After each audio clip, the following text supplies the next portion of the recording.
Palavra de Deus é doce mais que o mel. Quem recebe pela fé há de ser fiel. Pode ser o pastor Décio. Paz do Senhor, pastor Tiago. Tudo bem? Tudo bem aí? Graças a Deus, irmão. E tá tudo bem, graças a Deus. Louvado seja Deus. A paz do Senhor Jesus para os irmãos.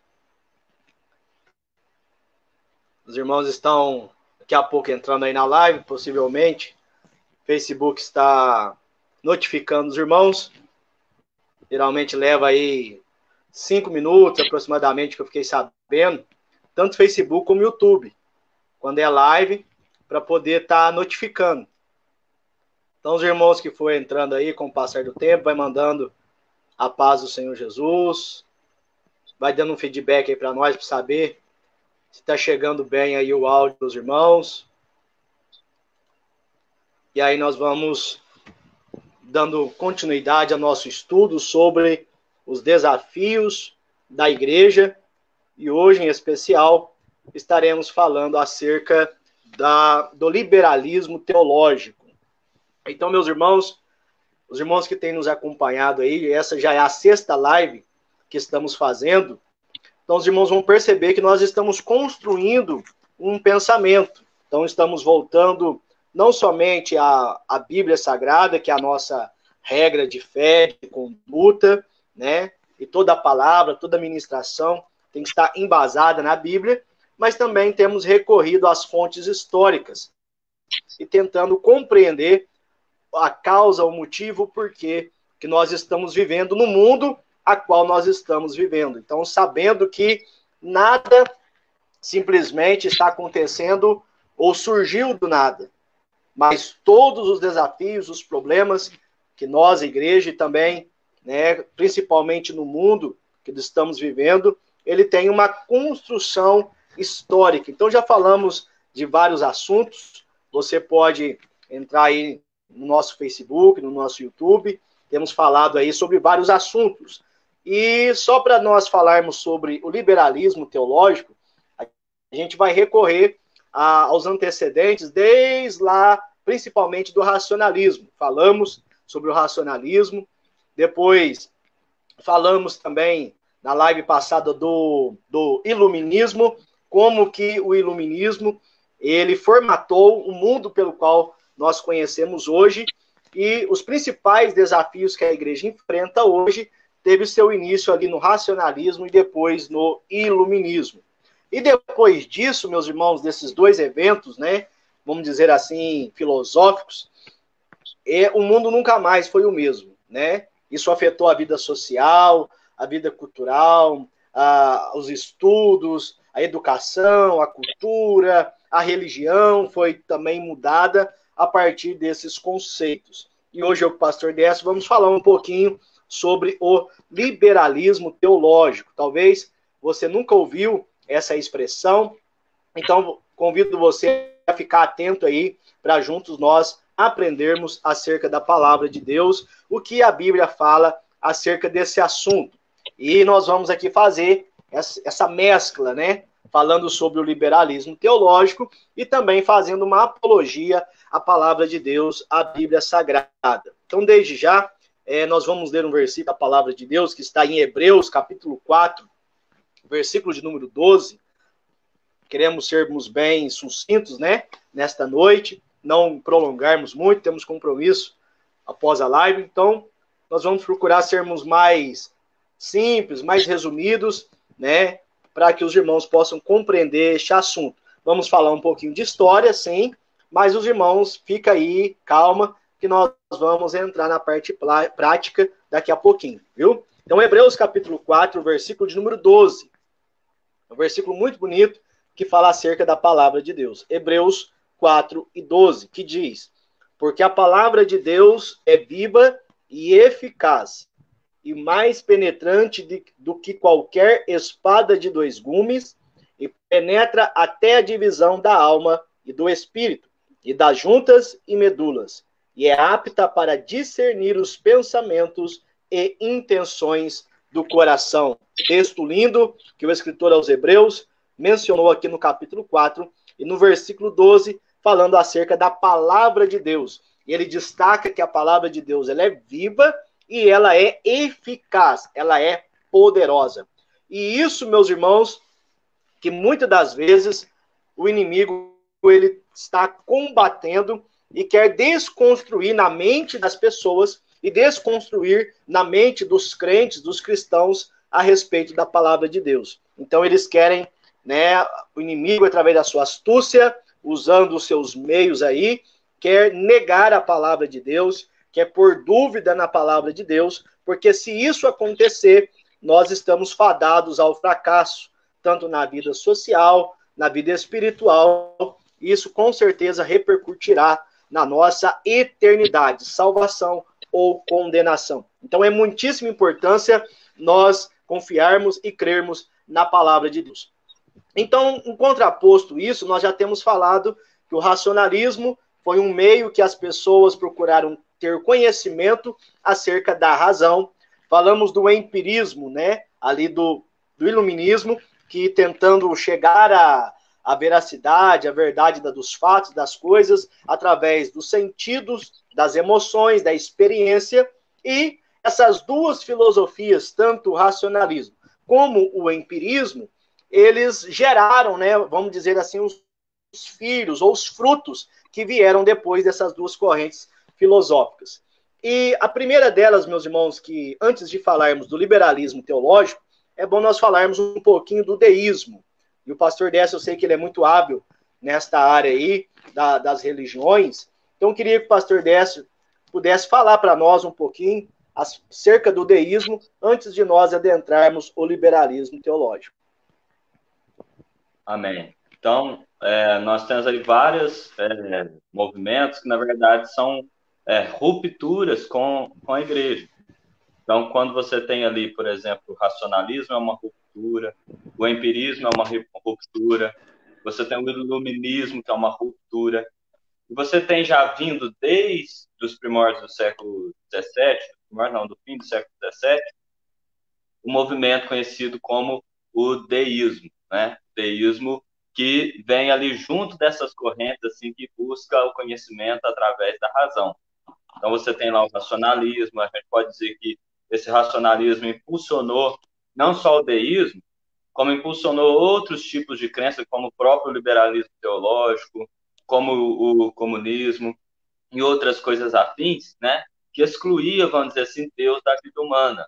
Então, assim, nós temos aqui uma vida aqui na Terra e Deus não está presente nela. E aí há vários tipos de filosofias que foram fundadas a partir dessa premissa racionalista. No que diz respeito ao deísmo, nós temos a presença de um filósofo francês muito famoso, que foi Voltaire, que viveu entre 1694 e 1778, portanto, entre o século 17 e 18. E o Voltaire é considerado, vamos dizer assim, um dos principais nomes do deísmo, né? E também, antes do Voltaire, você já tinha obras como O Leviatã, né, de Thomas Hobbes, que é um matemático, e no livro O Leviatã, o Thomas Hobbes defendia uma sociedade forte, né? Uma sociedade assim bem fortalecida, um governo forte, e a ideia de que nós estamos sozinhos neste mundo, que Deus, de certa forma, construiu esse mundo, mas o abandonou à própria sorte. Então, o deísmo não devemos confundi-lo com o ateísmo. O ateísmo é aquele que não crê em Deus. O deísmo é aquele que até crê que existe alguém que criou tudo, mas ele não diz que esse alguém é Deus. Ele não fala o nome desse alguém. Né? Então, o deísmo alega que Deus construiu o universo como se fosse um relógio, né? E assim como alguém constrói um relógio, o coloca para funcionar com as suas engrenagens e não interfere nele. Então, o deísmo diz que Deus construiu tudo. É um naturalismo filosófico, o deísmo, né? Deus construiu tudo, mas tudo está funcionando aí e Deus abandonou esse universo. É como um pai que gerou um filho, uma mãe que gerou um filho, mas que não cria esse filho, que não participa do crescimento desse filho, dos problemas que esse filho enfrenta, né? Então, aí, por exemplo, olha só para você ver o tanto que isso é interessante, porque nós temos várias filosofias que vêm desde muitos tempos Nós podemos citar aqui, por exemplo, a crença gnóstica de que existe um Deus bom que está além e um Deus mau, ou seja, e aquele Deus bom ele não vem aqui, né? Então esse pensamento de abandono. Quando a gente fala assim, existe aqui uma crença gnóstica, as pessoas procuram uma relação literária, mas quando eu falo da crença gnóstica, eu estou falando que essas crenças, essas heresias, de certa forma, moldaram o pensamento de muita gente. E aí, lógico, tem também uma interferência da filosofia grega, porque os filósofos deístas, vamos dizer assim, eles partiram da leitura, às vezes correta, às vezes errada, de Aristóteles ou de Platão, né? E para construir a sua filosofia, do agnosticismo, né? O agnosticismo, a palavra gnosticismo significa conhecer, a é um prefixo de negação, então o agnóstico é aquele que não quer conhecer a Deus. Então, o deísta, ele não busca esse Deus, ele não está querendo conhecer esse Deus. Ele acredita que há um Criador, que ele não chama de Deus. Há um princípio criador, mas ele não se relaciona com esse Criador, ele não busca esse Criador, porque ele acredita que esse Criador abandonou esse universo à sua própria sorte. Há várias outras características que nós podemos aqui citar, como, por exemplo, a questão das religiões. O deísta ele vai fazer uma comparação entre as religiões, né, e vai dizer assim que todas as religiões estão em contradição e não vai acreditar na literalidade da Bíblia, que é a principal religião da história da humanidade. Nós podemos dizer que é o cristianismo, né, que moldou a Europa, que moldou as Américas, o novo mundo. Então, não vai acreditar, não vai ser crente na palavra de Deus, eles não creem na inerrância da Escritura, né? E o deísmo reconhece apenas a existência de um Criador, organizador do universo, como na obra de Platão, né? Conhecido como Demiurgo, né? Então, existe um Deus que criou um Criador, não um Deus, e esse Criador, para os deístas, ele deixou as coisas correr. Então, esse deísta ele não vai buscar conhecer esse Deus, ele não vai buscar um relacionamento com esse Deus. Portanto, a religião para esse deísta, lembrando que religião é religar a Deus, a religião para um deísta é algo totalmente desnecessário e ele não vê nenhuma vantagem nisso. Por quê? Porque ele não busca conhecer a Deus. Ele não acredita que deva conhecer a Deus. Então, ele não acredita na religião, ele não acredita na busca a um Deus que está acima de todos nós. Então, grosso modo, isso é o deísmo, né? Ali com o deísmo / liberalismo teológico, nasce o estudo das religiões comparadas, que compara as religiões entre si, mas que não é um estudo sério, nós podemos dizer. Porque muitas das vezes as pessoas analisaram as outras religiões sob a ótica do catolicismo, ou até mesmo do protestantismo. Então, isso não faz sentido. Quando você vai para o movimento hinduísta, o movimento islâmico, não tem nada a ver com o cristianismo. O cristianismo é uma religião totalmente diferente das outras. Você vê pela proposta do cristianismo, que é uma proposta espiritual, que é uma proposta para uma vida que está além, enquanto todas as outras religiões estão focadas aqui na Terra. Você tem lá as religiões antigas do Egito, por exemplo, o faraó ali, ele ia para a tumba com os bens que ele possuía aqui na Terra, para desfrutar na outra vida. Então você vê aí sempre um materialismo, alguma coisa assim. O cristianismo não. O cristianismo é uma religião desapegada desse mundo. A Bíblia diz que Deus vai destruir o céu e a terra, vai construir um novo céu e uma nova terra, né? A nova Jerusalém. A proposta do cristianismo é espiritual, é elevar o homem até Deus. E então o estudo da religião comparada ele não é muito sério, porque para alguém chegar a uma conclusão, por exemplo, sobre o Islã, se ele realmente tem semelhança com o cristianismo, ou coisa assim, essa pessoa deveria gastar décadas de estudo. O Islã tem uma obra, né, monumental, inacabável, assim, nós não conseguimos pegar e estudar tudo aquilo que foi dito pelos profetas, pelos filósofos muçulmanos, porque as pessoas pensam que lá daquele lado de lá só tem crença religiosa e mais nada. Não, lá tem uma cultura lá no Islã, né? Então, por exemplo, muitas pessoas dizem, se você for num país muçulmano e aceitar Jesus, eles vão te matar. Nem todos os países muçulmanos são assim. Há países onde você paga uma taxa para ser cristão. Então, existe uma cultura muito grande. Existem países e países muçulmanos, não são todos iguais. E dentro do movimento muçulmano tem os xiitas e tem aqueles que são mais moderados. Então, eu estou falando só da religião islâmica.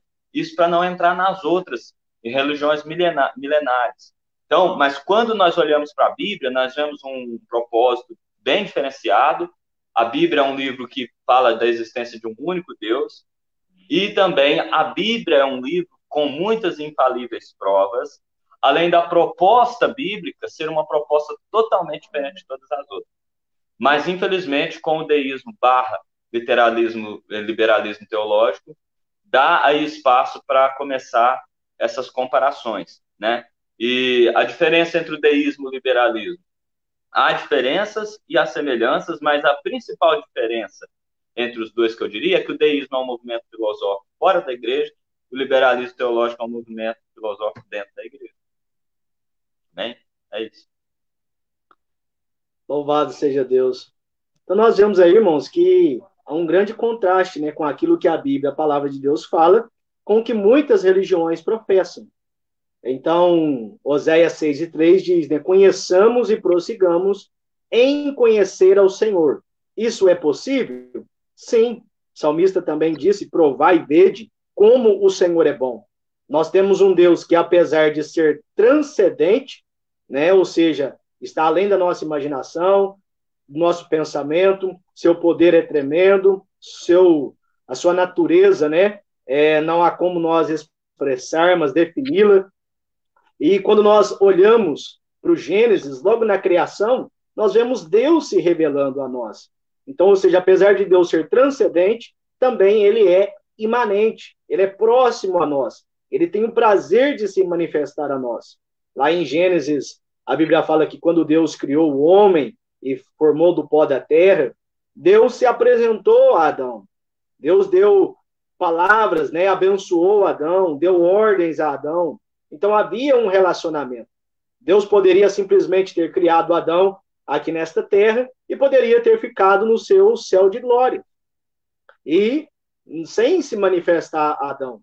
Mas desde o princípio do Gênesis, nós vemos o desejo de Deus em se revelar às pessoas, em se revelar à humanidade. Então nós temos a revelação geral, que é através da criação. Nós temos as revelações específicas da parte de Deus, quando nós lemos os patriarcas, Abraão, Isaac, Jacó, vamos ver que eles ali tiveram visões de Deus, ouviram a voz de Deus, eles tiveram sonhos com Deus. Então Deus, ele procurou se manifestar à humanidade, se revelar à humanidade, não simplesmente como diz o deísmo, que é um Deus que criou e deixou tudo acontecer, né, por si só.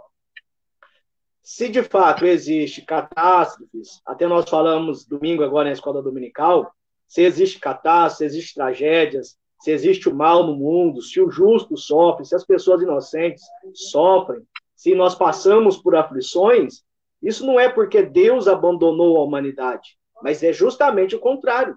É a humanidade que abandonou Deus. É a humanidade que quis seguir os seus próprios caminhos, seus próprios desejos, desobedeceu a Deus ali desde Gênesis, e não somente em Adão e Eva houve a desobediência da humanidade, mas em todo o decorrer, todo ser humano que já nasce em pecado, já nasce com essa tendência para o mal, e quando ele chega ao conhecimento do bem e do mal, a tendência é tender para o lado do mal. A tendência é satisfazer a vontade humana, carnal, e ignorar a vontade de Deus. E quando a pessoa faz isso, irmãos, não tem como dar certo. Não tem como as coisas fluírem de maneira gloriosa. Nós vemos que quando o filho pródigo, por exemplo, ele deixou a casa do pai e foi se enveredar pelo seu próprio caminho, e nós vemos o que acabou acontecendo.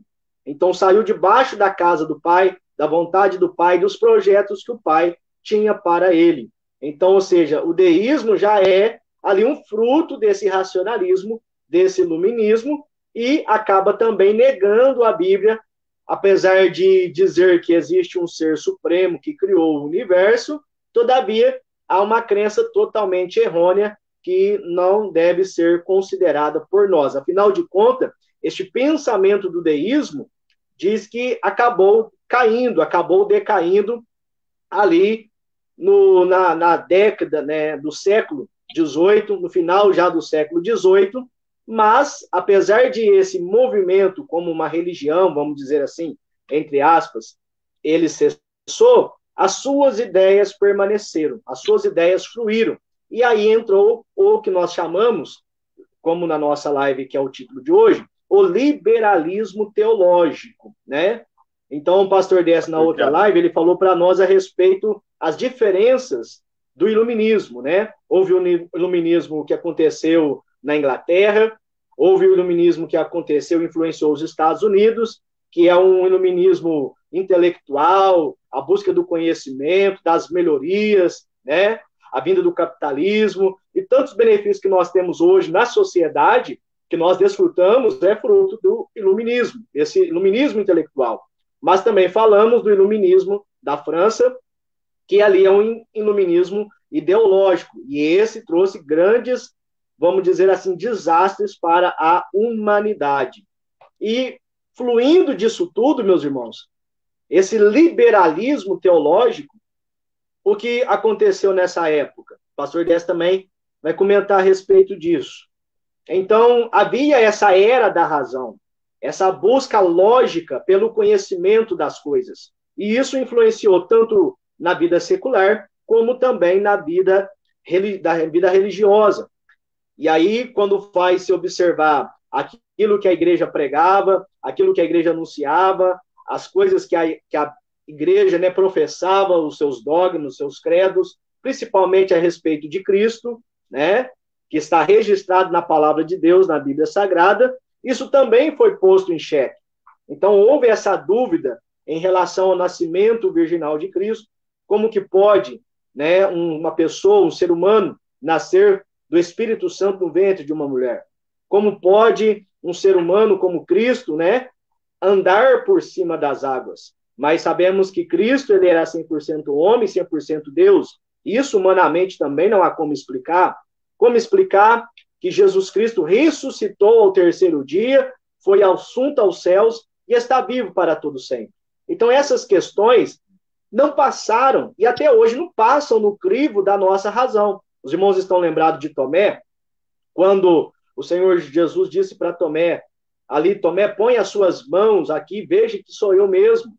E aí Tomé, ele havia dito, né, se eu não ver, não tocar, eu não crerei. Mas quando ele viu Jesus, então ele adorou ao Senhor, e o Senhor Jesus lhe disse, olha, porque tu me viste e tu creu, bem-aventurados são aqueles que não viram e creram. Então nós, cristãos, no mundo que nós estamos vendo, nós somos mais bem-aventurados, porque nós não precisamos da razão, entender as coisas racionalmente para crermos, não. Eu entendo porque eu creio. Então, nós partimos do ponto principal, que é o crer. Enquanto o racionalismo, o iluminismo, essas correntes passam a partir da razão, do entender, do compreender, para depois crer. Então, a humanidade, irmãos, surgiu, vamos dizer assim, uma nova filosofia, um novo modo de ver as coisas espirituais. Então, foi ali no finalzinho do século XVIII, né? E se estendeu por um bom período e tem alcançado, infelizmente, até os dias de hoje.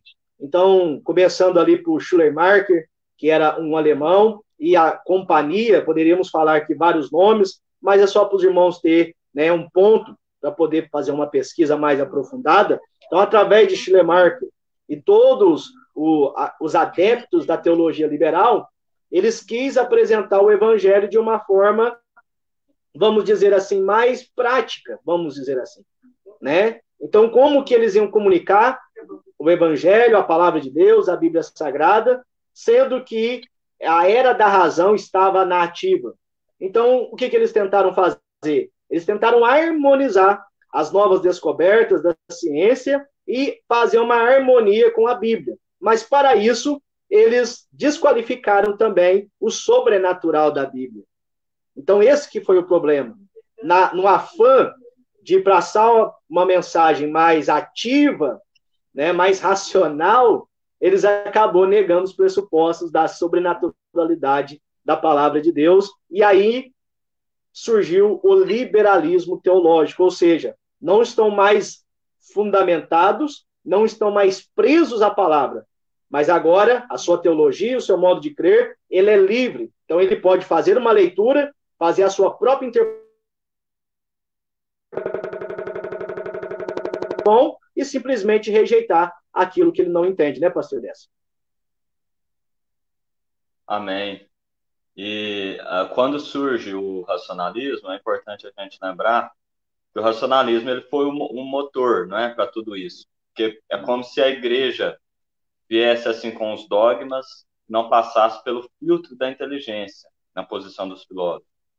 Só que, embora a igreja tenha se perdido, quando você observa os 4, 5, 6, 7 primeiros séculos da era cristã, quando tem ali o período dos pais da igreja, você vê doutrinas sendo formuladas da forma mais científica que existe. Porque você tem uma doutrina nos primeiros séculos que foi deixado para os pais da igreja um compilado das histórias que aconteceram com Jesus e os seus discípulos, apóstolos. Então, o que os pais da igreja tinham não era mais os acontecimentos, eles não tinham mais a presença de Jesus fisicamente, a presença dos apóstolos fisicamente, mas eles tinham os relatos de Jesus e os relatos dos apóstolos. Então, assim que os pais da igreja têm agora os relatos, eles têm que agora cruzar esses relatos entre si, com uma minuciosa investigação, decidir o que é falso e o que é verdadeiro. Então, esse momento de fechamento do cânon sagrado foi um momento que está registrado nos livros dos pais da igreja, que foi um momento assim interessantíssimo, porque você tem doutrinas que, para se chegar a um consenso, passa de geração a geração. Doutrina que, às vezes, por exemplo, Policarpo não fechou a doutrina, vem Clemente de Alexandria, acrescenta, dando aqui exemplo. E aí vem Agostinho de Hipona e vê aquela parte que estava faltando e coloca, e aí depois vem Tertuliano. Então, quer dizer, houve um processo histórico que hoje você não tem nenhuma ciência acontecendo. Você não tem nenhuma ciência, um pressuposto que passa de um cientista para a próxima geração de cientista aperfeiçoar. Você não tem. Então, mas na igreja você tinha doutrinas que foram passadas de gerações a gerações de pais da igreja. Isso por século, essas doutrinas foram formuladas com muita devoção, mas sem excluir a razão. Então, por exemplo, você tem vários livros apócrifos, que eram livros claramente, quando você fazia uma investigação, você descobria que eram falsos, que não circulavam na igreja primitiva. Então, você excluía aqueles livros e deixava apenas aqueles que circulavam na igreja primitiva, que eram claramente de autoria dos apóstolos. Ainda que nós temos um livro lá, que é o livro de Hebreus, que é um livro que não conta com a informação de quem é o autor, mas esse livro ele rodou em Israel porque ele foi escrito para os judeus na época da perseguição romana. Então, ele é mais ou menos ali contemporâneo com o livro de Tiago, né, que ele escreveu as 12 tribos que estavam dispersas. Então, você tem ali um compilado das histórias miraculosas que aconteceram, de tudo que aconteceu, que foi passado e entregue aos pais da igreja, e esses investigaram muito no período da patrística, excluíram as heresias, né, e, vamos dizer assim, apuraram teologicamente a igreja. Quando acontece o desvirtuamento da Igreja Católica naquele período, aí a partir do século XVI vem a Reforma Protestante, e no século XVII vem os racionalistas, e eles criticam a igreja cristã olhando para a igreja que desvirtuou, e não para a igreja verdadeira lá dos primeiros séculos. Então isso é importante nós salientarmos. E aí vem o racionalismo e começa do nada uma tradição filosófica, lendo assim lá atrás os gregos, mas com um espaço muito grande, né? Você tem aí milhares de anos entre Aristóteles, entre Platão, e entre um deísta, e entre um liberal teológico, e entre um racionalista. Então, você não contar com nenhuma tradição, na minha opinião, é muita presunção. E é daí que surge esse negócio de que você tem, eu tenho a minha própria opinião, eu tenho a minha própria razão. Não, eu sei, né? Então, isso é um absurdo, porque ninguém sabe nada, né, que alguém já não tenha sabido, né? Que quando nós vemos lá Salomão falando em Eclesiastes, não há nada novo debaixo do sol. Tem nada novo aqui na Terra. Há pessoas que já analisaram tudo. Por exemplo, por que você sabe que a Lua tem 4 estações?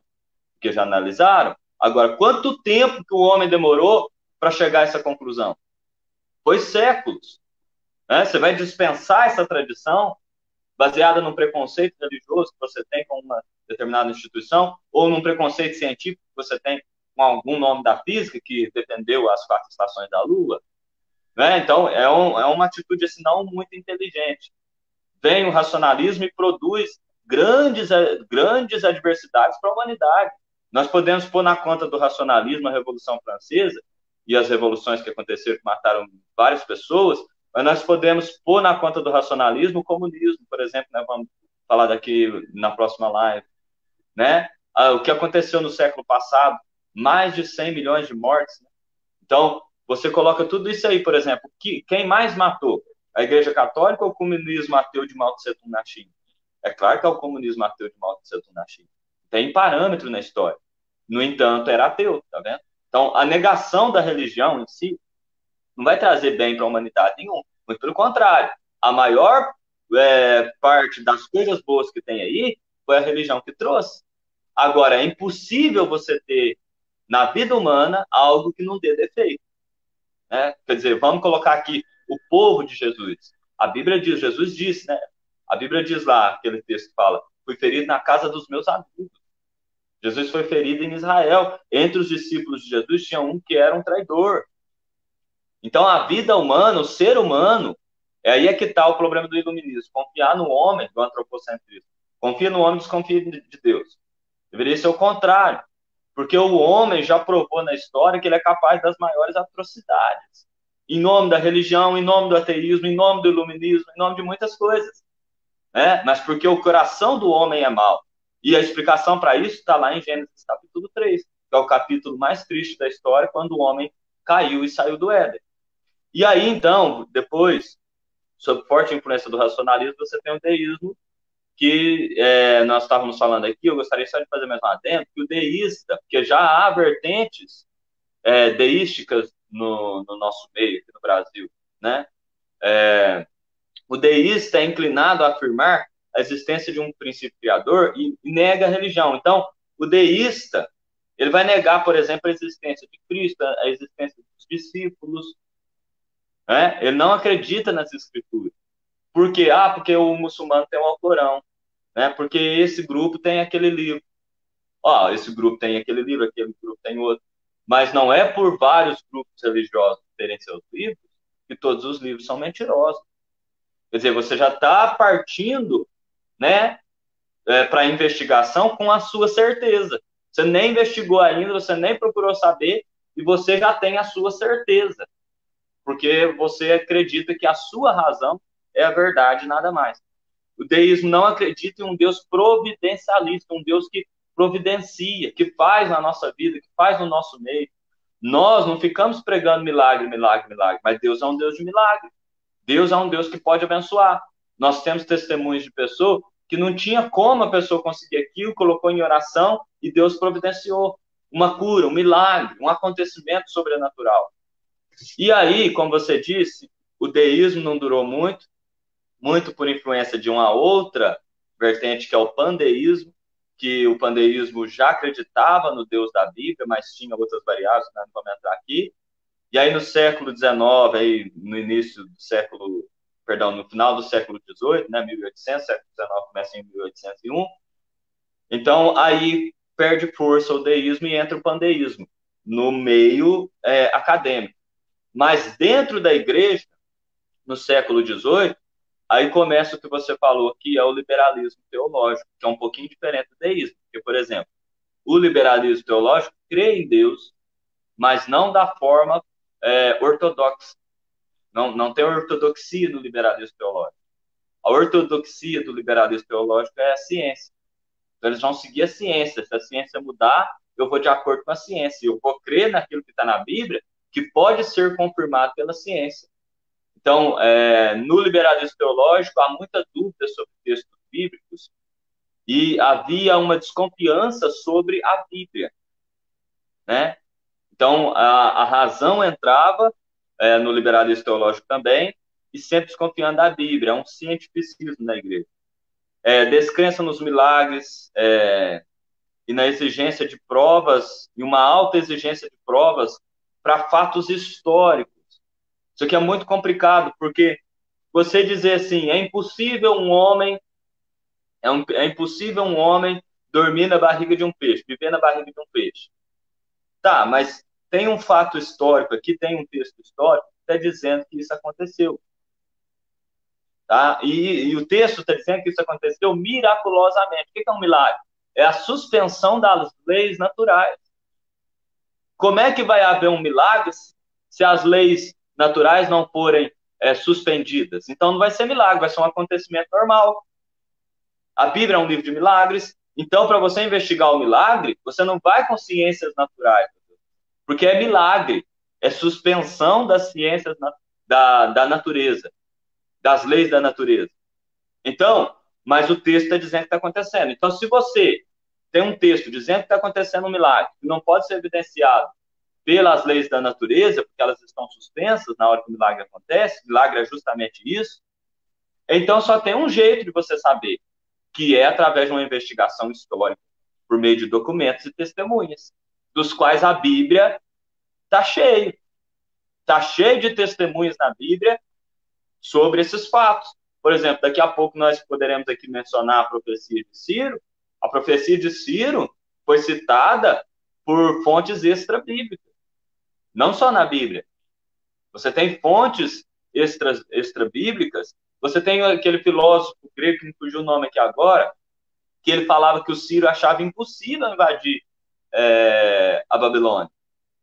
E de uma hora para outra ele mudou tudo. Então ele não cita especificamente a profecia, mas demonstra claramente aí que houve um fato para mudar, para que Ciro mudasse de opinião. Então você tem várias evidências históricas para esse fato histórico, porque a única forma de você saber se um fato histórico é real ou não é por meio de testemunhas. Mas há desconfiança, independentemente se é verdade ou não. Então, no liberalismo teológico, os textos bíblicos assumem um valor assim, meramente simbólico, quase que um folclore, né? E o berço foi na Alemanha, como você já citou aqui, o Friedrich Schleiermacher, e tem também lá o Albrecht Ritschl, né? Que era um filósofo também alemão, que vieram com essa ideia, né? Aí inicia o estudo da religião comparada, cria-se o universalismo, não, todo mundo vai ser salvo em todas as religiões, né? E a Bíblia assume um caráter simbólico. Por exemplo, Jesus se torna apenas um grande líder religioso. Eles não veem Jesus como filho de Deus, ele era um líder religioso. O Apocalipse é uma narração poética do conflito cósmico entre o bem e o mal. Não é mais assim uma história literal que vai acontecer. Então, o liberalismo teológico é a descrença no sobrenatural. É um descrédito para o que a Bíblia está dizendo, para o que os milagres estão dizendo. Recentemente, já estou encerrando aqui, só mais um minuto, mas recentemente eu vi um teólogo tradicional atribuindo aos pentecostais o liberalismo teológico. Isso é um absurdo. Isso é uma manobra, assim, tão desonesta intelectualmente falando, porque o liberalismo negava justamente, a cerne da questão era os milagres, que a igreja pentecostal é a que mais crê nos milagres. Lógico, com toda a cautela que a Bíblia nos direciona. Mas quando você nega a probabilidade de acontecer algo baseado numa inconsistência natural, isso é um absurdo porque é sobrenatural. Não precisa disso.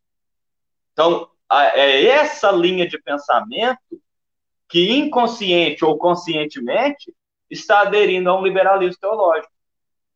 Porque a raiz da questão do liberalismo teológico é racionalizar, porque o espiritual é difícil acreditar. E não o contrário. Porque nas igrejas pentecostais não tem estudo. A igreja pentecostal sofreu por um período com dificuldade no estudo por ser um movimento recente e que cresceu exponencialmente em pouco tempo. Então, até você discipular, só a Assembleia de Deus no mundo tem mais de 80 milhões de pessoas. Até você discipular todas essas pessoas, você está entendendo? Contando aqui todas as Assembleias de Deus. Então, você discipular tudo isso, então é lógico que a igreja teve dificuldade, mas nunca você não acha um documento da Casa Publicadora das Assembleias de Deus, da Convenção Geral das Assembleias de Deus, ou de qualquer instituição ligada à Assembleia de Deus, que nega não só a importância, como a necessidade e a obrigação do crente estudar a Bíblia. Né? Agora, não adianta você estudar a Bíblia e só acreditar no que é literal. Não acreditar naquilo que é miraculoso, que é sobrenatural, ou acreditar, mas aquilo aqui só serve para aquela época. Hoje isso não se repete mais. Amém? Amém, glória a Deus. Então nós vemos aí, irmãos, como que o liberalismo teológico, como bem colocado o pastor Décio, ele nega a palavra de Deus. E a princípio, né, quando eles fizeram isso, não era com o intuito de negar a Bíblia, mas, como diz o ditado aí fora, era com o intuito de agradar gregos e troianos, né? Então, ou seja, Deus existe, a palavra de Deus é verdade, creia os homens ou não. Então, a igreja não foi chamada para provar a existência de Deus, para provar a existência de Cristo. A igreja foi chamada para anunciar, é o querigma. Ele foi chamada para anunciar a Cristo, para anunciar a palavra de Deus, levar o conhecimento de Deus. E Jesus disse lá em Marcos 15, 16 e 15, ide por todo mundo, pregai o evangelho a toda criatura. Quem crer e for batizado será salvo. Quem não crer já está condenado. Mas o que acontece? Mas com o intuito de eles abaixar o nível da palavra de Deus, abaixar o nível do evangelho, para se tornar um evangelho mais acessível, mais compreensível às pessoas, porque com a vinda do racionalismo, do empirismo, a Bíblia, o evangelho, a igreja, ninguém queria saber mais nada disso. Então, o liberalismo teológico foi uma nova forma de discursar, de dialogar a respeito do evangelho, para tentar conquistar o coração dessas pessoas na era da razão. Mas acabaram fracassando nesse propósito, né? Na verdade, levando as pessoas para mais longe de Deus. E isso, meus irmãos, que estamos falando agora, acerca do liberalismo teológico, não é isso que aconteceu ou que estava acontecendo só lá naquela época. Não vou dizer aqui para nós, em Minas Gerais, no sul de Minas, as cidades menores, mas eu posso afirmar, como já temos acompanhado, né, a igreja evangélica no Brasil, temos visto notícias na internet, principalmente nas capitais, nos lugares, né, mais desenvolvidos do nosso país, tem muitos e muitas e muitas igrejas evangélicas que se consideram cristãs, protestantes, que aderiram ao liberalismo teológico. E isso começou lá nas faculdades. Então, veja que desde lá de 1800, isso virou algo que passou para as academias teológicas, e das academias teológicas saem o quê? Os pastores, os pregadores, os seminaristas, que vão pregando a palavra e anunciando essa nova forma de crer, essa nova forma de anunciar o evangelho, né? E aí o que acontece? Isso acabou entrando nas igrejas, e de todos os pastores que eu ouvi um pouquinho falando a respeito do liberalismo teológico, aonde o liberalismo teológico entrou, a igreja morreu.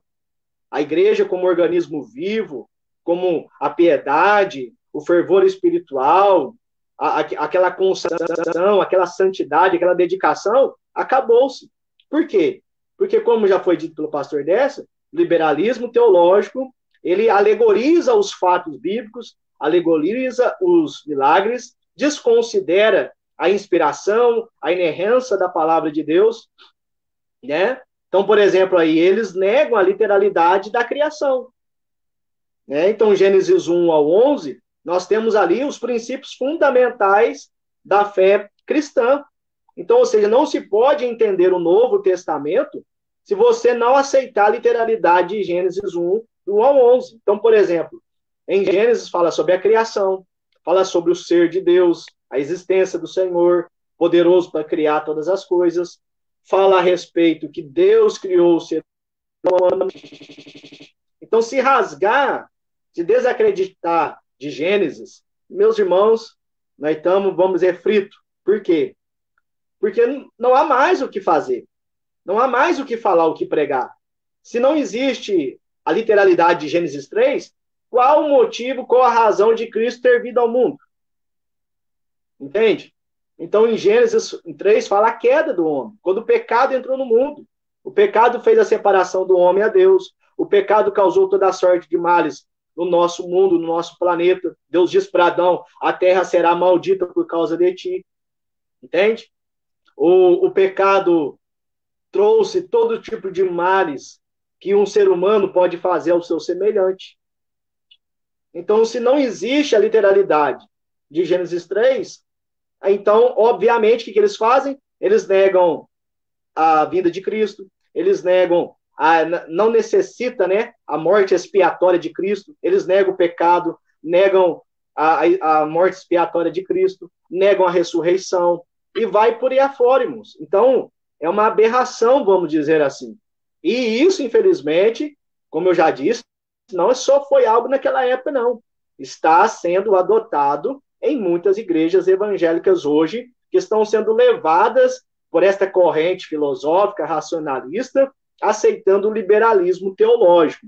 Então, o que eles chegam ao ponto de dizer? Ora, eles chegam a negar o céu, eles chegam a negar o inferno, eles chegam a negar a Satanás, o diabo. Então, o que resta? Resta o planeta Terra. Resta o quê? O ser humano. Resta-nos uns aos outros. Então, o liberalismo teológico, ele vai numa corrente que a religião se resume em estender a mão ao próximo, em fazer obras de caridade. Então, ao se enviar missionários, não se envia missionários para pregar o evangelho, para que as pessoas se arrependam dos seus pecados, sejam reconciliadas com Cristo e possam um dia morar no céu. Não.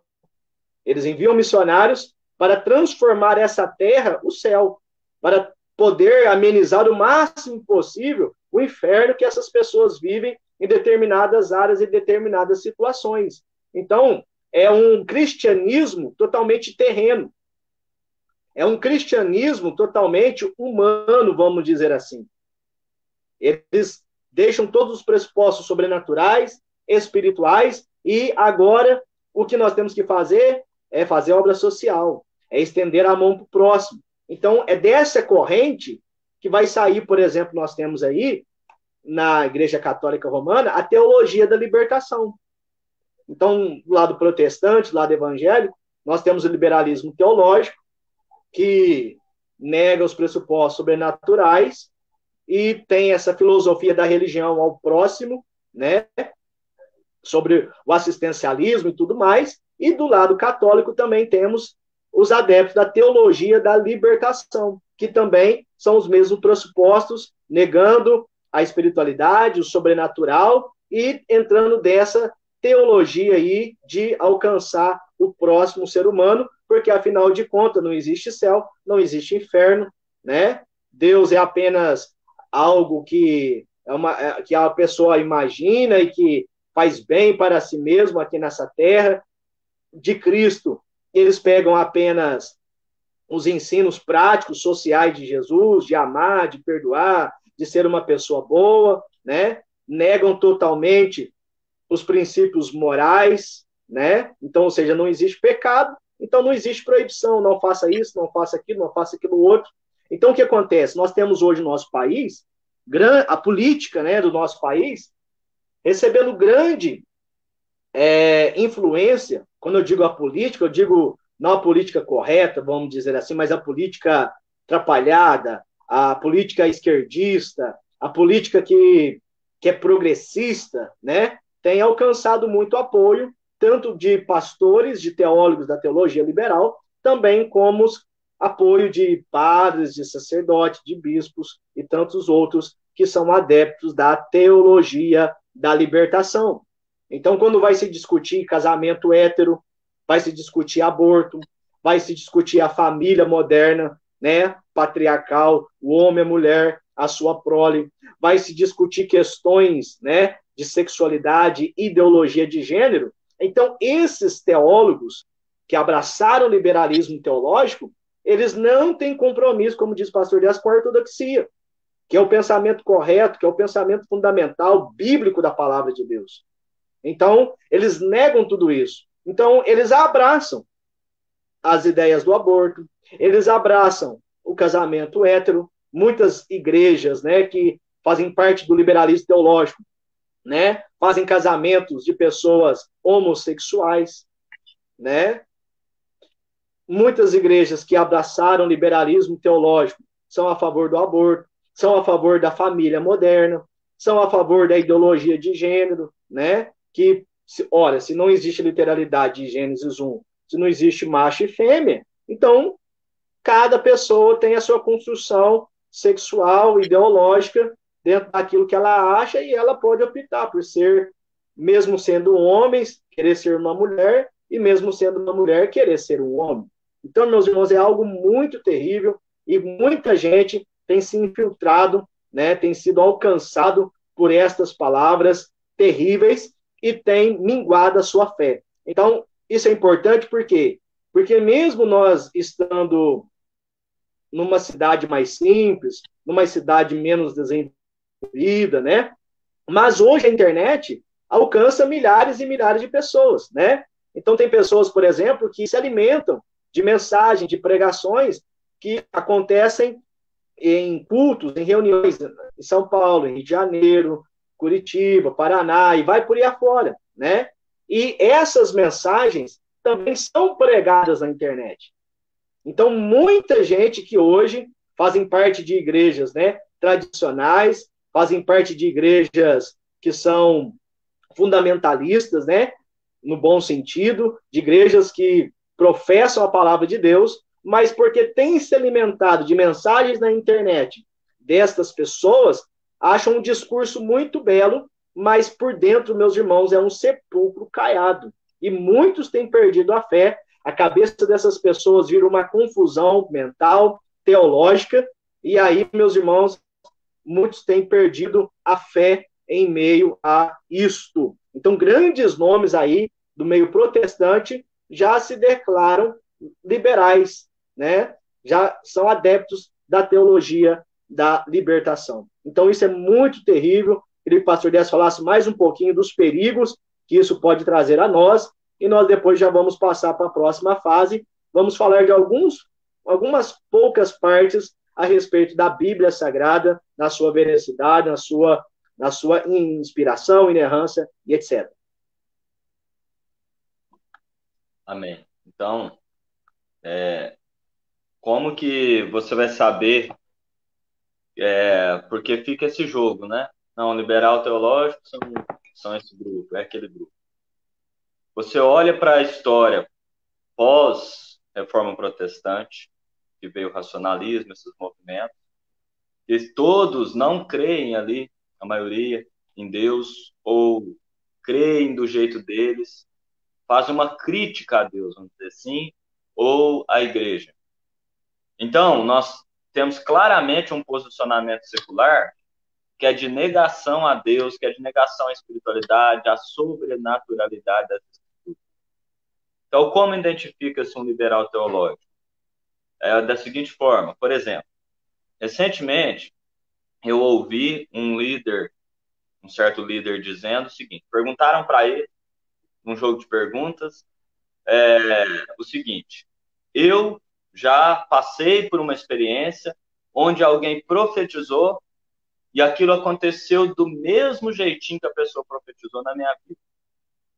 E aí, essa profecia é bíblica ou não é? E aí, sem pensar nem um pouco, ele foi e falou que não. Então, aí é que está a questão. O racionalista, ele não vai investigar nenhum milagre, porque ele vai crer que só o que é racional é conhecimento. Então, um racionalista, sem analisar nenhuma evidência, é aqui que eu quero chegar, ele vai disparar a opinião dele, porque ele crê de acordo com a própria razão. E aí eu te pergunto, se a realidade tiver totalmente contra os padrões da razão, você vai negar a realidade? Por exemplo, quando nós olhamos para as estrelas, né? Tem aqueles documentários sobre o espaço, e aí tem aqueles buracos negros, tem toda aquela situação catastrófica de um buraco negro engolindo um planeta, engolindo estrelas enormes, né? Mas é a realidade, não tem lá um telescópio mostrando? É a realidade. É a realidade. Então você vai negar a realidade baseado na sua razão. Então, aí você identifica um liberal teológico, alguém que nega algumas coisas aí, porque ele já está com a cabeça. Veja bem, não é que ele lê todo dia René Descartes, não é que ele tem como principal livro de cabeceira um livro de um liberal teológico, mas ele estudou numa faculdade, aonde esse tipo de pensamento, essa estrutura de pensamento é aplicada como método. Então, quando ele vai analisar uma situação, ele usa esse método racional, às vezes até inconscientemente. Então, aí você tem um liberal teológico que nega, né? Vamos supor assim, igual no caso das profecias, não há nenhum versículo bíblico que diga que cessou. Ao contrário, lá em Apocalipse, capítulo 11, fala que durante a grande tribulação haverão duas testemunhas que vão profetizar. Então, como é que cessou se até na grande tribulação vai ter profecia? Então, mas para a pessoa negar isso é porque ela só aceita o que é racional, né, o que é plausível. E, às vezes, a realidade, nós sabemos que ela não é muito racional, né? A realidade do dia a dia é bem diferente da teoria. Então, na realidade, tanto é verdade que esses filósofos que negaram a realidade em prol de uma filosofia construíram o que eles construíram. Sangue, morte, em escala muito maior do que as igrejas já tinham feito antes. Tá entendendo? No período medieval. Escala muito maior. E olha que ainda nem acabou a história, ainda tem guerra acontecendo. Ainda tem guerra para acontecer. Eu estou falando aí de um período aí, desde o racionalismo, de 300, 400 anos apenas. Então, é preciso fazer essa distinção. O justo, está lá em Romanos capítulo 1, versículo 17, está também em Hebreus, está também em Abacuque, o justo viverá pela fé. Ele vive pela fé. Ele não vive pela razão. E se ele não viver pela fé, a minha alma não tem prazer nele. Deus disse isso. Então, ser crente é crer no sobrenatural, porque o evangelho é uma história sobrenatural. E aí também vai outra coisa. Você precisa também entender que aprender com outras pessoas, isso não é algo pejorativo. A Bíblia diz que na multidão de conselhos há sabedoria.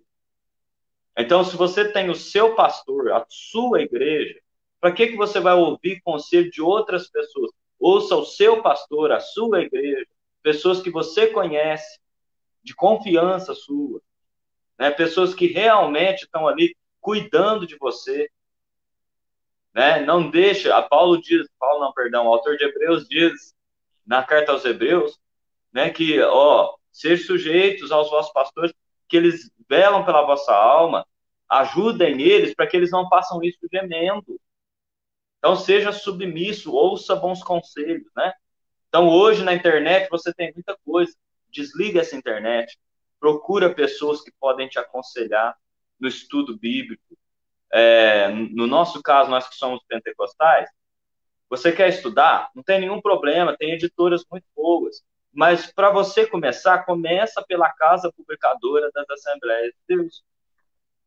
E aí depois você vai transitando pelas outras. né? Você precisa ter uma base assim. Agora, eu acho que é assim, porque eu ouvi alguém falar que é assim. Não, tem que tomar cuidado. Então, o liberal teológico, ele vai negar o sobrenatural, principalmente. Essa é a principal linha do liberal teológico. Então, por que o liberal teológico questiona o Apocalipse? Porque já leu o livro do Apocalipse? Já viu como que é? Questiona a história de Adão e Eva. Uma serpente que fala. Tá entendendo? Então, hoje em dia, ainda que essa escola não seja popular, mas o jeito de ver o mundo, a sua cosmovisão, foi moldada por isso. Tem um filósofo político que chamava Eric Weigel, que dizia o seguinte, que as nossas ideias têm origem, né, em filosofias antigas. Nós temos que aprender a rastrear a origem dos nossos pensamentos. Nós vamos ver que muitos de nós, por exemplo, quem aqui já não falou aquela frase assim, sobre o pobre e o rico, né? Porque menosprezando, dizendo como se o rico fosse mal e o pobre fosse bom, né? Muitas pessoas têm essa ótica. O rico é mal e o pobre é bom. Pois bem, essa ótica nasceu com o marxismo. E você nunca leu um livro de Karl Marx, mas as ideias estão aí moldando seu pensamento. A nossa forma de ver o mundo tem origem em coisas muito antigas, né? E isso vai penetrando na sociedade. Hoje, quando se fala, por exemplo, de marxismo, você tem uma classe jornalística no Brasil que é marxista, você tem uma classe universitária que é marxista. Então, é claro que, embora você talvez nem saiba o que é marxismo, mas a estrutura do seu pensamento está sendo moldada por esses métodos. Então, tem muitos teólogos aí que a estrutura do pensamento deles é moldada por esses métodos. Então, quando tem algo sobrenatural, eles não vão crer. Então, o teólogo de verdade, o teólogo bíblico, é aquele que vai crer na autoridade da Escritura. Se a Bíblia está dizendo é porque é possível. Se a Bíblia está dizendo que é assim, é porque é assim. Mas não é racional. Mas é a realidade. É como eu disse aqui outro dia sobre experiências espirituais. Todos nós já tivemos. Você para alguém na rua aí e pergunta para essa pessoa assim, você já teve uma experiência sobrenatural? Você já viu alguma coisa? Às vezes até uma coisa ruim que você não queria ter visto. Você já sonhou alguma coisa que aconteceu? Então a realidade é que todo mundo sabe que a realidade tem muitas coisas espirituais na realidade. Você não vê ninguém na rua, se fizesse uma pesquisa, pastor Tiago, quem foi curado de traumas, né? Quem foi curado de traumas pela psicanálise de Freud e quem foi curado de traumas por causa que recebeu uma ajuda espiritual da igreja. Se fizesse essa pesquisa, quem foi curado pela psicanálise de Freud e quem foi curado de traumas por causa da ajuda da igreja? Você ia ver que ia dar uns 90-10 em cima de Freud. Então, como é que você pode dizer que isso não é uma realidade? Tá entendendo? Faz outra. Quem foi curado de drogas pela psicologia ou pela psicanálise de Freud ou pela psicologia de Jung? Vai dar aí uns 10, 20. Agora, pergunta quem foi curado de drogas, né? Por causa do evangelho. Vai ver que a porcentagem altíssima que demonstra o poder da palavra de Deus e a autoridade da palavra de Deus. Negar isso é negar a realidade. Que nós estamos diante dela o tempo todo, todo dia, vendo milagres, vendo sinais, vendo a palavra de Deus se cumprir diante dos nossos olhos. Como é que nós vamos negar isso? É a mesma coisa de você estar no deserto e dizendo que é uma ilha. Tá entendendo? A mesma coisa de você estar numa ilha e dizendo que é um deserto. A realidade é outra. A realidade é que a igreja, nesse país, por exemplo, ela exerce um papel fundamental, crucial, necessário, que nenhuma outra instituição exerce. De tirar pessoas das drogas, do vício, da prostituição, de cura, de milagres, né? Porque é um país de pessoas doentes, porque a área da saúde não funciona. E a igreja está aí orando, intercedendo, e as curas estão acontecendo. Eu convido a ir num culto na nossa igreja, nos dias de quinta, culto de cura e libertação, a quantidade de milagres, a quantidade de testemunhos do que Deus fez. Recentemente eu disse na minha igreja assim, ó, eu estou orando, Deus vai abençoar, que os irmãos vão trocar de carro, uma coisa simples. Porque nós não pregamos carro e casa, não. Mas Deus é poderoso para dar. Eu senti do Espírito Santo em falar isso. Mas, Tiago, em poucos meses, os irmãos foram trocando, comprando carro, trocando carro. Agora, você vai lá para ver, todo mundo na igreja sabe disso, que eu falei essa palavra e aconteceu. Isso fora outras coisas, milagres, né, sinais que Deus opera no nosso meio, curas que as pessoas recebem no nosso meio. Então, isso é real, é a realidade. Por isso que a igreja pentecostal cresce. Porque às vezes as pessoas querem derrubar uma coisa que é a realidade, não é? Então, eu tenho lá os irmãos da minha igreja, você tem os irmãos aí da sua igreja, que sabem que isso é verdade. E eles têm parentes, vizinhos, pessoas que veem o que Deus está fazendo na vida deles, e daqui a pouco também vão estar congregando conosco. Essa é a realidade. Então, não adianta negar isso. Negar isso é negar a realidade, em prol de uma teoria. Então, há essa teoria, né, no meio acadêmico teológico. Tem gente que é cheio de teoria, né, e nunca foi para a prática conferir, porque é um racionalista, um deísta, um liberal teológico, que nega, né, o que Deus pode fazer. Isso, assim, limita a Deus, né, como se Deus fosse restrito só àquele tempo bíblico, ou coisa assim. Então, é isso. Amém, glória a Deus. Então, meus irmãos, é isso que Jesus disse, né? Aos que creem no meu nome, expulsarão demônios, curarão os enfermos, os sinais seguirão aos que creem. Então, muitos milagres na Bíblia, principalmente realizados por Jesus, você vai ver que Deus, ele é soberano, né? Para realizar, para fazer, para operar, mas ele quer trabalhar junto com o homem. Isso é tão verdade que tem uma passagem bíblica do jovem lunático, né? Ali quando Jesus, primeiro ele sobe ao monte da transfiguração com Pedro, Tiago e João, e tem aquela manifestação tremenda, e quando Jesus desce do monte, nós vemos ali que havia uma multidão, e um pai se aproxima e diz, olha, Senhor, trouxe aqui o meu filho para poder ser expulso o demônio, mas os seus discípulos não conseguiram. E Jesus, então, começou a conversar com aquele pai, com aquele homem. E ele disse, olha, e Jesus perguntou, desde quando acontece isso? Ah, isso acontece com ele desde a infância. O espírito maligno toma ele, e ele começa a espumar pela boca, e ele cai no fogo, e depois cai na água, depois ele fica enrijecido ali, e o inimigo tem assolado a vida dele. Senhor, se tu podes, faz alguma coisa por mim. Aí sabe o que Jesus respondeu? Se tu puderes crer, porque tudo é possível que crê. Então Jesus falou assim, poder fazer eu posso, mas você crê que eu posso fazer? Aí ele disse, Senhor, acrescenta a minha fé, ajuda a minha incredulidade. Então, um dos primórdios para que os milagres aconteçam é ter fé em Deus e ter fé no seu poder para operar, para agir. A Bíblia diz muito claro que Jesus em Nazaré não pôde realizar muitos milagres por causa do quê? Por causa da incredulidade deles. Então perceba que a fé não é simplesmente fé na fé, é fé no Senhor Deus, fé no Senhor Jesus, uma fé sobrenatural que nós acreditamos que Deus pode operar, que Deus pode intervir, que Deus pode agir, porque ele fez na Bíblia, foi verdade para aqueles dias, e a Bíblia diz que Jesus Cristo é o mesmo ontem, hoje e eternamente, e ele fez no passado, tem feito no presente, como diz o pastor Décio aí, temos visto, vamos dizer assim, temos recebido, né, muitos pedidos de oração, temos visto as respostas, muitos têm testemunhado, e isso é algo irrefutável que não se pode negar. Então, meus irmãos, a palavra de Deus, como diz Hebreus 4:12, ela é viva e eficaz.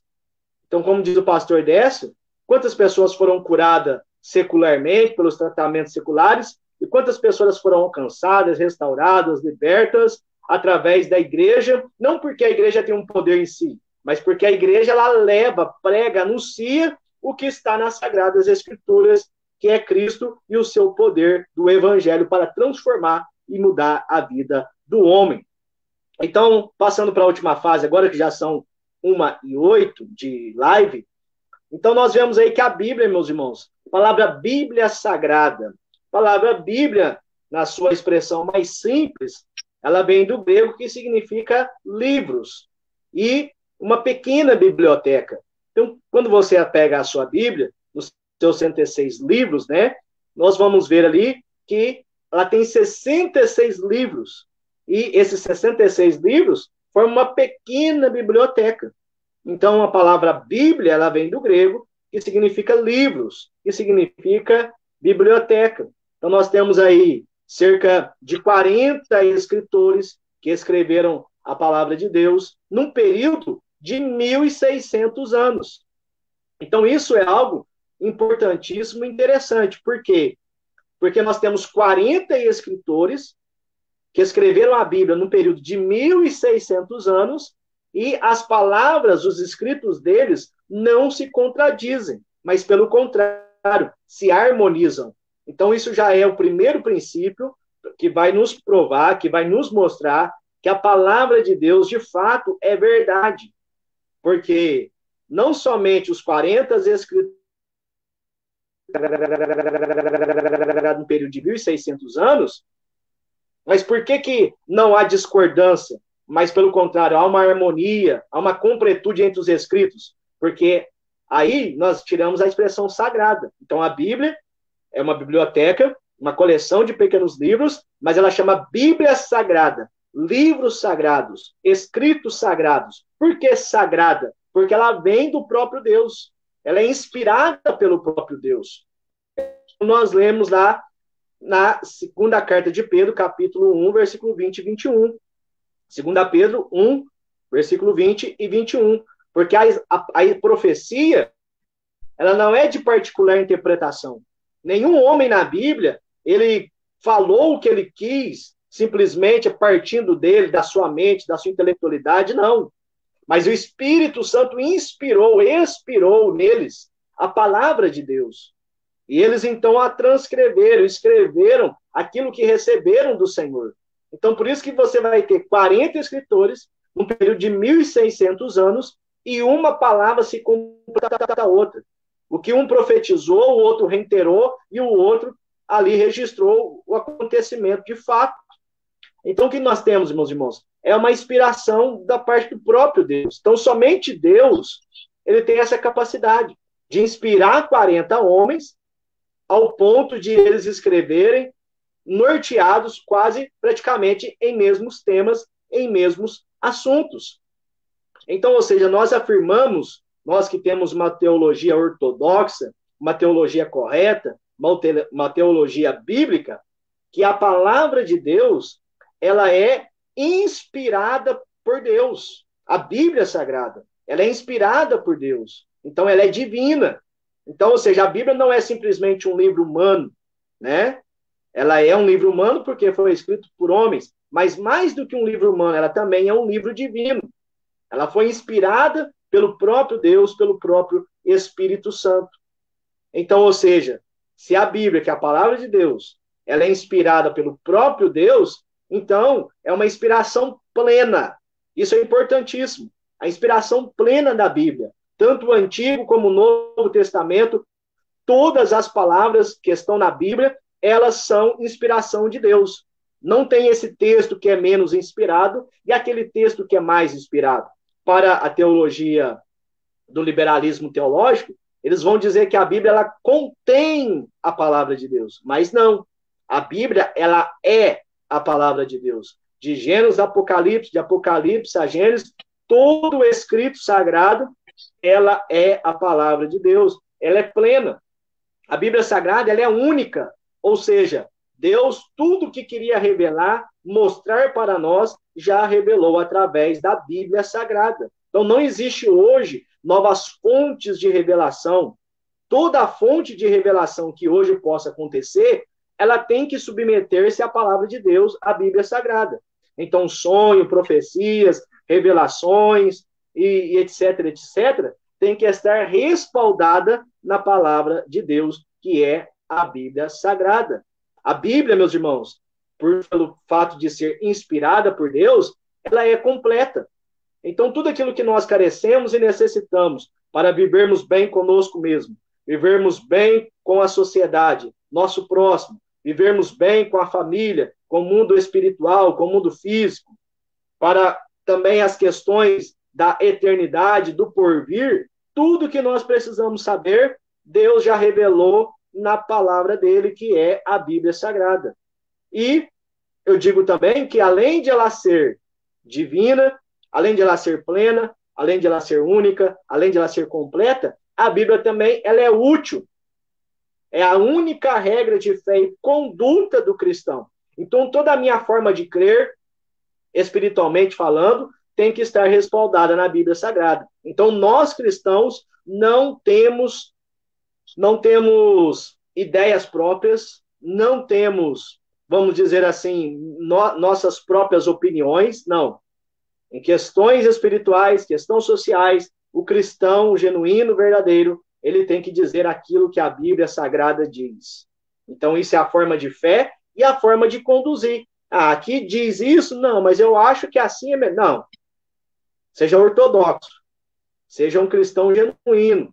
Segue fielmente a palavra de Cristo, aos ensinos dos apóstolos. Então, o liberalista, lógico, ele nega. Apesar do que está escrito, ele não crê e ele não segue. Mas nós, crentes, servos de Deus, cristãos, nós cremos na Bíblia, professamos a Bíblia e procuramos obedecer à palavra de Deus. É isso que Paulo vai dizer a Timóteo, na segunda carta a Timóteo, capítulo 3, versículos 15 a 17. Toda a Escritura é divinamente inspirada, apta para corrigir, para ensinar, para redarguir, para instruir em toda justiça, para que o homem de Deus seja perfeito em toda a boa obra. Então, meus irmãos, nós temos uma preciosidade na nossa mão, que é a Bíblia Sagrada, né, pastor Décio? Amém. E o que acontece assim muito com o desentendimento da Bíblia é que, por exemplo, você citou aqui a estrutura da Bíblia, e tem também uma parte estrutural da Bíblia que são assim, a Bíblia ela é dividida por assuntos, né? Então, você tem que compreender o contexto que ela foi escrita. Por exemplo, nos assuntos, tem duas divisões principais, o Antigo Testamento e o Novo Testamento. Então, no Antigo Testamento era uma cultura, no Novo já é outra. Por exemplo, lá no Êxodo era a cultura dos judeus, que vai para o Egito, portanto, a cultura egípcia, e sai do Egito rumo a Canaã. Então, esses povos antigos, heteus, jebuseus, egípcios, os israelitas, são povos que já são totalmente diferentes dos povos dos tempos do Novo Testamento, gregos, romanos e etc., bárbaros, que tinham uma crescente durante o Império Romano. Então, esses povos, veja bem, já é outro cenário. Por exemplo, existe uma profecia bíblica que diz que Jesus ele viria no tempo certo, né? Assim, na plenitude dos tempos, que nós acreditamos ser o tempo em que os romanos ali estavam dominando os judeus, em que as estradas já tinham sido pavimentadas, facilitando ali as andanças de Cristo por Israel para pregar o evangelho, né? Um tempo onde a cultura já estava mais preparada, e etc, etc, etc, etc.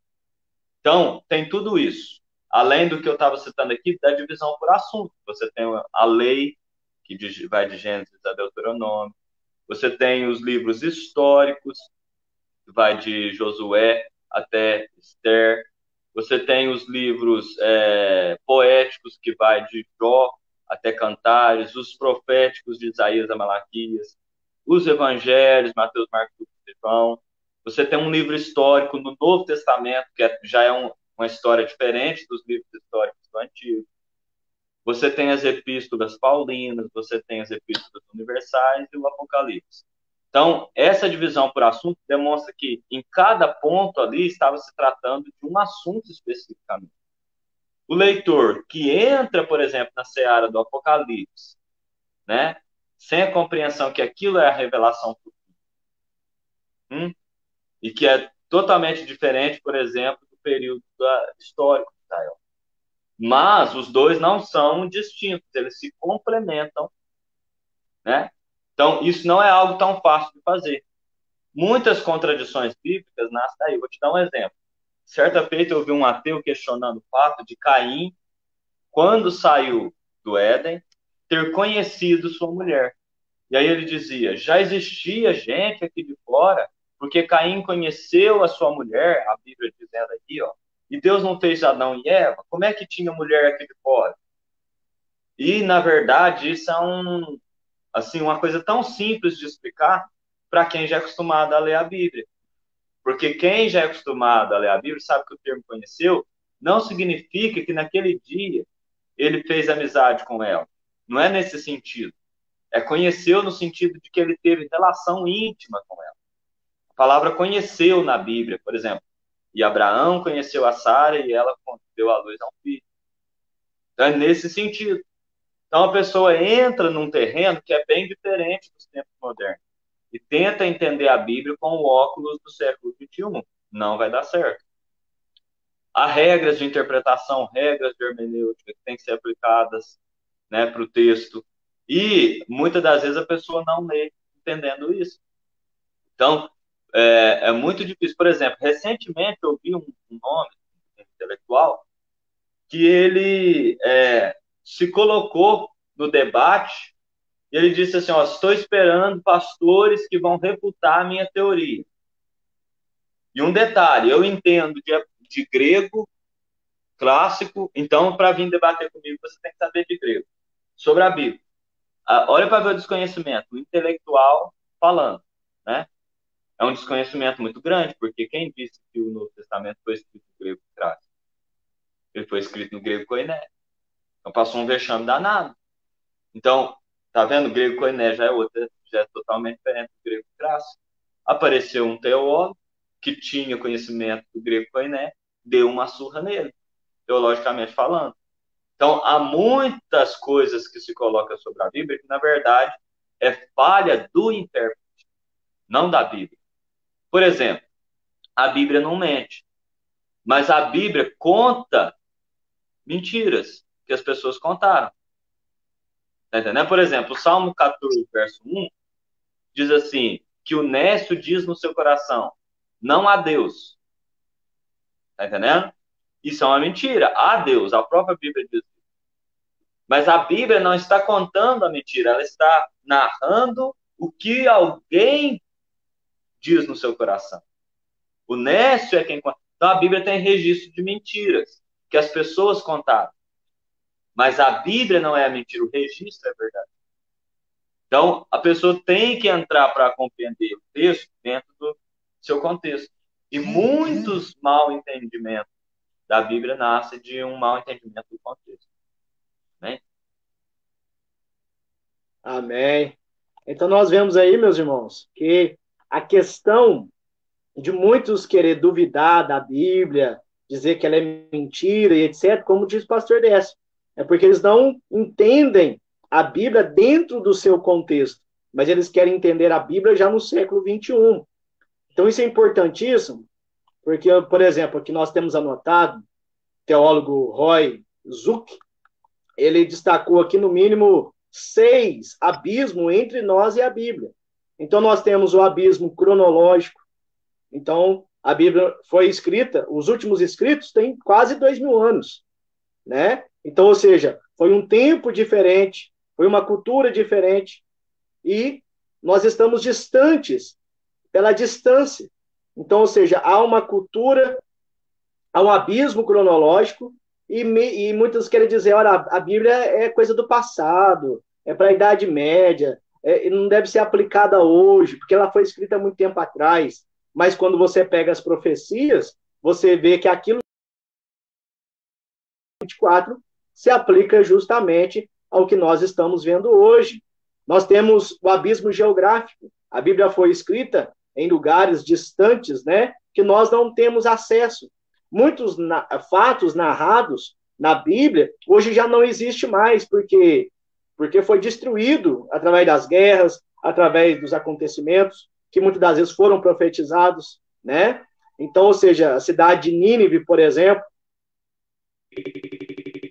destruída, cidade de Edom ali, os edomitas de Esaú, a Bíblia relata, mas hoje não existe mais porque foi destruído. Então, um abismo geográfico que, mesmo as pessoas indo a Jerusalém, frequentando ali os lugares turísticos, que aconteceu muitos fatos bíblicos, mas são novos tempos, né? Ali de baixo. Então, ou seja, há já 2, 3, 4 cidades edificadas sobre aquelas que muitos relatos bíblicos. Então, há um abismo geográfico muito grande e nós devemos procurar entender, usar auxílios para poder compreender melhor a Bíblia. Temos o abismo cultural, né? Como já diz o pastor Décio, é uma cultura diferente da nossa, então não há como você querer comparar a nossa cultura odierna com a cultura daquele período.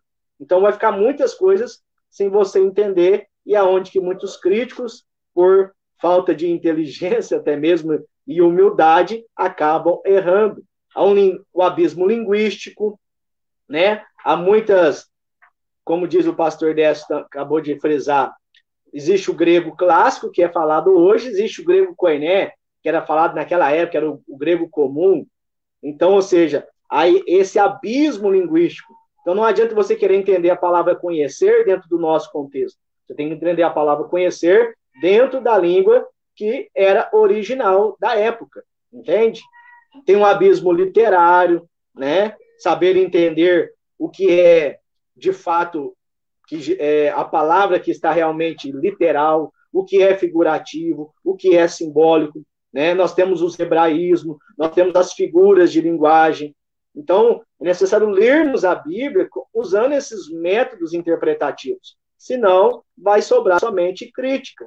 E o sexto abismo, que é o principal, é o abismo do sobrenatural. Há um abismo sobrenatural. O pecado, meus irmãos, afetou o ser humano.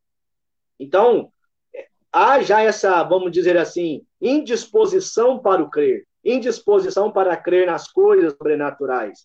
Então, é necessário nós sermos humildes, nos humilharmos diante de Deus, para que Ele possa, né, acrescentar a nossa fé, para que assim nós possamos corresponder. Então, ou seja, nós formos humildes o suficientes para poder entender a palavra de Deus, buscar conhecer o Senhor, como diz a palavra, né? Nós vamos entender, vamos compreender e vamos viver o sobrenatural. Agora, se simplesmente quisermos usar a dúvida, a incredulidade, já partirmos do pressuposto, né, da incredulidade para ler a Bíblia, então nós não vamos entender, não vamos compreender e não vamos viver o sobrenatural na nossa vida. Então, nós vemos aí também que a palavra de Deus ela é importantíssima para nossas vidas, importantíssima, né, para a nossa vida espiritual, para saber nós como vamos lidar com o dinheiro, como vamos lidar com a nossa família, como que eu vou lidar dentro do casamento, como que eu vou criar meus filhos, né? Então a Bíblia é muito clara. Se nós procurarmos obedecer às palavras do Senhor Jesus, seremos homens ou mulheres que construem as suas casas sobre as rochas e quando vêm os problemas, adversidades, vão permanecer. Então nós evangélicos, nós que cremos na Bíblia, nós passamos por adversidades como todo mundo, mas a questão, nós conhecemos os princípios de como agir nessas situações. Quando estamos em perigo, quando temos atribulado, quando estamos ansiosos, nós somos como ali o salmista no Salmo 121. Elevo os meus olhos para os montes, de onde me virá o socorro? Eu não estou perdido, não estou abandonado, eu não estou, vamos dizer aí, né, jogado pelo mundo. Aí ele vai dizer, o meu socorro vem do Senhor, que fez os céus e a terra. Então nós temos a quem recorrer, temos a quem buscar, temos a quem clamar, porque a Bíblia nos apresenta o caminho e as diretrizes para como termos uma vida feliz e abençoada. Pode ter certeza que as infelicidades, né, as derrotas, os fracassos, em todas as áreas da vida do ser humano, acontecem pelo fato de não darem crédito à palavra de Deus. Então, eu desde já despeço dos irmãos. A próxima live vamos falar sobre o marxismo cultural, vamos trazer também à luz a respeito da palavra de Deus, vamos continuar neste assunto, vai ser de grande relevo espiritual. Então, deixar com o pastor Décio para dar suas considerações finais e falar a respeito de algumas provas, né, que podemos destacar da veracidade da Bíblia Sagrada, e assim nós já estaremos encerrando essa live no nome de Jesus. Amém. É um prazer, né, nós estarmos aqui. E para encerrar aqui, por exemplo, algumas provas, né? Nós temos muitas provas, né? Então, nós vamos citar aqui algumas assim fortes, né? 3 pelo menos aqui fortes, que é a de Ciro, né? Que a gente já citou aqui. Isaías viveu mais ou menos mais de 700 anos antes de Cristo e Ciro viveu por volta de mais de 500 anos antes de Cristo. E Isaías profetizou que Ciro seria aquele que libertaria Israel do cativeiro babilônico, né? Ele citou inclusive o nome de Ciro com um detalhe: 200 anos antes de Ciro nascer. Então eu citei aqui, por exemplo, um filósofo grego que falava, né, da mudança repentina de Ciro, que ele sempre foi contra invadir a Babilônia, porque ele achava que não daria conta, as tropas dele da Síria não dariam conta. Houve algum fato durante aquele dia que mudou a perspectiva de Ciro. E a Bíblia relata qual é esse fato, né? Que nós temos aqui a profecia de Isaías, provavelmente Ciro tomou conhecimento disso, e aí aconteceu dessa forma como Isaías profetizou, 500 anos antes de Ciro. Essa profecia está lá em Isaías 44, versículo 20, e 45, versículo 1. Pode ser conferido também a ordem da volta de Ciro, lá em Esdras capítulo 1. Se não me engano, também é Esdras capítulo 4. E nós temos também o cumprimento da profecia messiânica, que eu acho isso aqui extraordinário, né? No Salmo, há várias profecias sobre Jesus, de como ele seria. E é importante a gente dizer assim, que essas profecias bíblicas, nem sempre elas estavam claras no imaginário popular, porque eles não tinham um exemplar da Bíblia Sagrada como nós tínhamos, como nós temos. Então, hoje, nós talvez temos melhor condição de conferir o cumprimento dessas profecias do que Pedro, Tiago, João e etc., né? Que não eram assim, por exemplo, Pedro era um pescador. Então, talvez ele não tinha assim o conhecimento de todas as profecias, que não tinha esse compilado que nós temos aqui hoje. Mas lá no Salmo 34, 20, tem uma que eu acho muito interessante, que é a de que, uma profecia messiânica, de que nenhum dos ossos de Jesus, do Messias, se quebraria. Está lá no Salmo 34, verso 20. Também está em Êxodo, né? O cordeiro da Páscoa não podia ter os ossos quebrados. Então, já indicando para o Messias.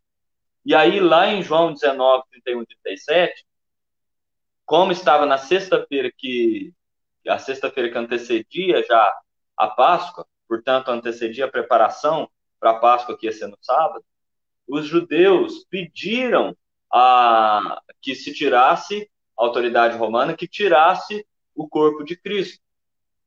Por causa da preparação da Páscoa, não podia ficar nenhum corpo lá morto, porque na Páscoa era um dia santo. E aí o que aconteceu? João 19, 31 a 37, quando os soldados chegaram, eles então quebram os ossos dos 2 ladrões da cruz, um que estava à direita e à esquerda de Jesus, que ainda estavam vivos, porque a pessoa ficava dias viva na cruz, morrendo e agonizando. E aí então eles quebravam os ossos, porque a pessoa tinha uma hemorragia interna e morria mais rápido, para eles poderem tirar o corpo da cruz. Mas quando chegou em Jesus, ele já tinha entregado o seu espírito. Então eles apenas pegaram o corpo, não quebraram nenhum osso dele e guardaram ele lá no... Acho isso, eu tô até arrepiado de contar.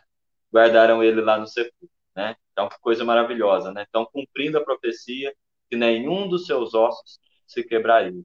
Uma terceira, você mesmo conferir, você que tem a Bíblia, ou você que não tem, dá um Google aí, Mateus capítulo 24, versículo 1 ao 13, falando do fim dos tempos. Lá fala que se levantaria pai contra filho, coisa que durante milênios nunca se imaginou.